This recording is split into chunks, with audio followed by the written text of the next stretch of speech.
Hello everyone and welcome back to my video. On August 9, Creasion Nepal hosted a session on animal agriculture and its sustainability. It was part of their Debunking Myth series where they bring out topics about different issues and try to debunk the myths regarding them. On this session, I got to be involved with Abhistai, with whom I have been friends with for a long time, and Srishti, whom I have admired for a very long time. And it was such a great session to be a part of. With their permission, I am posting my clips and those parts which I found really interesting. If you enjoy the clips you are about to see and want to watch the full video, then you can head to Creation Nepal in Facebook and you can find the whole video. Hope you find this video very interesting. Let's get started with it. Welcome to Debunking Myths. So Debunking Myths, what is it? Debunking Myths is we're trying to learn something new. We're trying to challenge stereotypes. We're trying to challenge existing narratives. See our misconceptions or our misunderstandings and trying to clarify things and trying to understand the truth, the fact, the science. So now I'm going to introduce these are our speakers. Firstly, I'll introduce Dipesh Shrestha. Dipesh is the co-organizer of Kathmandu Animal Save, a local chapter of the global animal save movement with a vision for an equitable, eco-friendly world for the animals, the planet, and health. So Dipesh, I've known Dipesh for quite some time, and he's striking. Okay, he's an animal rights activist, but then I've seen him come to climate strikes. So whereas some people are trying to educate people about the climate change, the fossil fuel impacts, or we should save our rivers. So Dipesh's angle was always about animal agriculture, and that's someone very young who's doing this. I'm really glad to have him on board. So Dipesh, because something that's very amusing for me that was interesting was like just to Amazon rainforest na aglagi Dipesh was out there, embassy of Brazil, and he was requesting please save the Amazon. And so okay, that was a little bit of Dipesh's introduction, but then also Dipesh, can you tell us a little about yourself and what you're engaged in earlier and about type of animal save. Hi Abhistai, thank you for having me here. I am an animal rights activist. I have been active in the movement for about 6 years now. I'm active for the planet as well because this is where we all live in. Right now I'm involved in Kathmandu Animal Save. It is a part of the global save movement which talks about the health and the lives of animals. And Kathmandu Animal Save is part of the movement that talks about the animals, how we can help minimize animal suffering.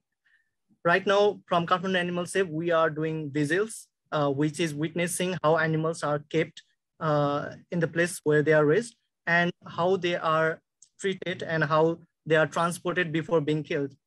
And the motive of Kathmandu Animal Save is to create a plant-based food system friendly societies here in Nepal. So I'm debunking myth, like our program, we'll start with it. So it's saying, first of all, Dipesh will be going on with his presentation. And so what Dipesh will be doing is animal agriculture saying what is it like activists is climate effect sustainability effect it's Dipesh explain so Dipesh, the floor is yours, so you can go ahead with the presentation.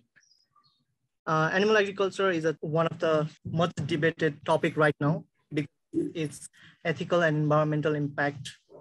And talking about it, we cannot take out from the context that Nepal is considered a country focused on animal husbandry. Right now in Nepal, there are more farmed animals than humans, by 28.98 millions more.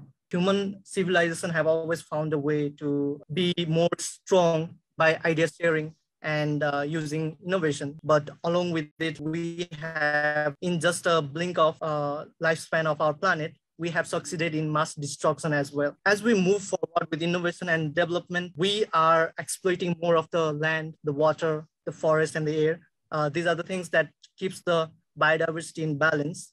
And we are also exploiting our fellow human species and also our earthing cousins. And doing this, we have disrupted the intricate web of life on this planet. We have brought upon ourselves the climate crisis, and we are now leading the 6th mass extinction without greed. We have broken the harmony between the species and view fellow earthling cousins as means to earn money.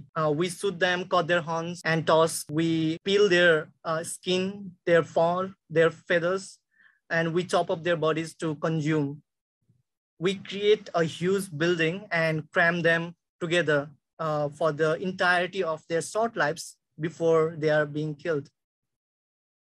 We destroy the rainforest that are their homes and grow lots of crops, the corn and soy, to feed them. So in other words, we steal the land from them and grow plants to feed them. Their lives are valued in these large industries of livestock as nothing. When they get sick or when they are injured, rather than being treated, they are killed and thrown away with their manure and waste produce. In return, this pollutes the land and the water, the rivers. This creates ocean dead zones, and it is a breeding ground for harmful diseases. We feed more and more unnecessary antibiotics to farmed animals, and this has given rise to superbugs, those who are antibiotic resistant. According to the United Nations Food and Agriculture Organization, livestock produce 7.1 gigaton of carbon dioxide equivalent per year. In terms of all human-induced greenhouse gas emission, it's about 14 to 18% greenhouse gases. The ice caps are melting at the rate of alarming 9% per decade.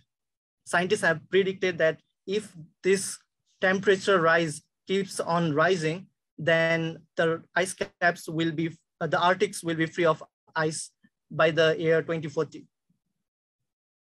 In 2020, the deforestation rate was 182% times higher than what was estimated.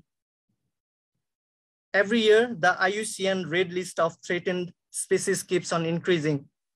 And the main driver for deforestation, forest degradation, and the associated loss of forest diversity continues to be agricultural expansion. Large-scale commercial agriculture, primarily cattle ranching and cultivation of soybeans and palm oil. Nearly 40% of the world's grain is being fed to livestock rather than being consumed directly by humans. Every day, 25,000 people die of hunger. This includes more than 10,000 children. Animal agriculture is very resource intensive as well. For just producing the feed, 35% of the total cropland are used and 20% of the blue water. The Amazon rainforest is destroyed. About 91% of Amazon rainforest is destroyed for growing the crops that are going to be fed to these animals who are kept in concrete farms. If we switch from the animal-based agriculture to plant-based agriculture, then we get to free up lots of land and resources, and we can even reforest the lands that was being used for animal agriculture, and that can in return bring wildlife back. Switching to plant-based food system also not only reduces the global climate impact, but also to our health. The deadly diseases like cardiovascular, type 2 diabetes, and high blood pressure, they can not only be stopped from progressing, but can be reversed using a plant-based diet. These are just a few diseases in the list of many which are caused by animal-based protein. Seeing the rise of plant-based movement, while more people are being aware about their impact on the planet, on the animals, on their own health, many entrepreneurs and businesses are coming forward with a plan to interrupt the plant-based market. They are bringing plant-based meats, plant-based milks, which are doing very well. Nepal, even though has a really low global greenhouse gas emission, we cannot turn our eye from what's being happening. Even though we have less greenhouse gas emission, we will be one of the first few countries to be hit hardly by the results of climate change. With regular floods, landslides, and different climatic disasters, we do not have economic backbone to help our own people to get away from this climate disaster. As a developing country, Nepal should not only be looking towards the future of plant-based food system, but should be acting towards it right away. We cannot hope for the developed country to help us get through this crisis, but we should always be looking forward one step further towards the developed country and bring out solutions before we face the problem. So Nepal is already a country where most of our population is vegetarian. This in return gives a very habitable place where if plant-based food system is being adopted, more and more people can benefit. More and more places and lands can be used to develop good infrastructure for the people as well and for the animals as well. And I'd like to sum up my presentation here. Thank you.